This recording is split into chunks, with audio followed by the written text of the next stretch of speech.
അസ്സലാമു അലൈക്കും വറഹ്മത്തുള്ളാഹി വബറകാതുഹു. തഹജ്ജുദ് നിസ്കാരം പ്രബലമായ മറ്റൊരു സുന്നത്ത് നിസ്കാരമാണ് തഹജ്ജുദ് നിസ്കാരം. രാത്രി ഉറങ്ങി ഉണർന്നതിന് ശേഷമാണ് ഇത് നിർവഹിക്കേണ്ടത്. വളരെയധികം പുണ്യമുള്ള നിസ്കാരമാണിത്.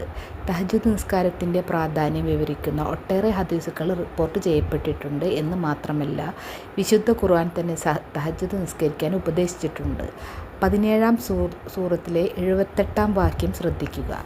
തഹജ്ജുദ് നിസ്കാരം കുറഞ്ഞത് 2 റക്അത്തുകളാണ്, കൂടിയാൽ എത്രയുമാകാം. തഹജ്ജുദ് നിസ്കാരം 12 റക്അത്തുകളാണെന്ന് ചില പണ്ഡിതന്മാർ അഭിപ്രായപ്പെട്ടിരിക്കുന്നു. തഹജ്ജുദ് നിസ്കാരത്തിൽ പ്രാർത്ഥനയും മാപ്പപേക്ഷയും വർദ്ധിപ്പിക്കേണ്ടിയിരിക്കുന്നു. 12 റക്അത്തുകളിലായി തഹജ്ജുദ് നിസ്കരിക്കുകയാണെങ്കിൽ ഓരോ റക്അത്തിലും ഫാത്തിഹയ്ക്ക് ശേഷം താഴെ പറയുന്ന പ്രാർത്ഥനകൾ ചൊല്ലുന്നത് സുന്നത്താണ്. 1-ാമത്തെ റക്അത്തിൽ ഫാത്തിഹയ്ക്ക് ശേഷം റബ്ബന ഇന്നക അന്തസ് സമീഉൽ അലീം എന്ന് ചൊല്ലുക. ഞങ്ങളുടെ നാഥ, തീർച്ചയായും നീ എല്ലാം കേൾക്കുന്നവനും അറിയുന്നവനുമാണല്ലോ എന്നാണിതിൻ്റെ അർത്ഥം. 2-ാം റക്അത്തിൽ ഫാത്തിഹയ്ക്ക് ശേഷം ഈ പ്രാർത്ഥന ചൊല്ലുക. റബ്ബന ആതിന ഫിദ്ദുനിയ ഹസനത്തൻ വഫിൽ ആഖിറതി ഹസനത്തൻ വഖിന അദാബന്നാർ.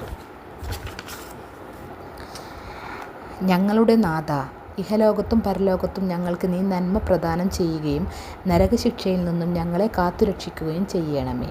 3-ാം റക്അത്തിൽ ഫാത്തിഹയ്ക്ക് ശേഷം ചൊല്ലേണ്ട പ്രാർത്ഥന റബ്ബന അഫ്രിഉ അലൈന സ്വബ്റൻ വസബ്ബിത് അഖ്ദാമന വൻസുർന അലൽ ഖൗമിൽ കാഫിരീൻ. ഞങ്ങളുടെ നാഥ, ഞങ്ങളുടെ മേൽ നീ ക്ഷമ ചൊരിയുകയും ഞങ്ങളുടെ പാദങ്ങളെ ഉറപ്പിച്ചു നിർത്തുകയും സത്യനിഷേധികളായ ജനതയ്ക്ക് എതിരെ ഞങ്ങളെ സഹായിക്കുകയും ചെയ്യണമേ.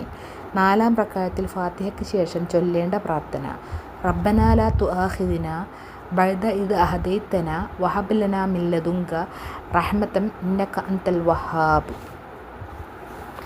ഞങ്ങളുടെ നാഥ, ഞങ്ങളെ നേർമാർഗത്തിലാക്കിയതിന് ശേഷം ഞങ്ങളെ നീ ശിക്ഷിക്കാതിരിക്കുകയും നിന്റെ പക്കൽ നിന്നുള്ള കാരുണ്യം ഞങ്ങൾക്ക് ദാനമായി നൽകുകയും ചെയ്യണമേ. തീർച്ചയായും നീ അത്യുദാരനാണല്ലോ.